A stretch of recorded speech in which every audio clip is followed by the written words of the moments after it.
Nye, idol, ano ang pinaka-importante dito sa mundo? Butas. Alam ko yan. Kasi ang butas, kung walang butas ang ilong at bunganga natin, mamamatay tayo, hindi tayo makakahinga.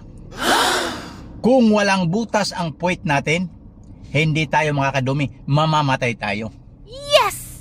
Kung walang butas ang ari natin, mamamatay tayo, hindi tayo makakajinggil.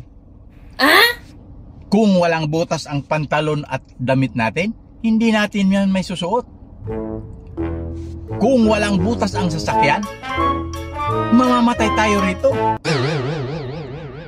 Kung walang butas ang simbahan, mamamatay tayo sa loob, hindi tayo makakahinga. Kaya mas importante talaga ang butas kaysa pira.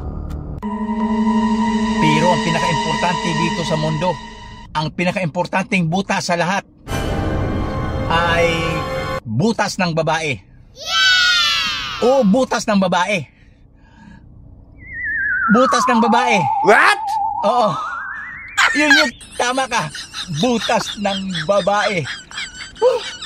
Di ba? Ha?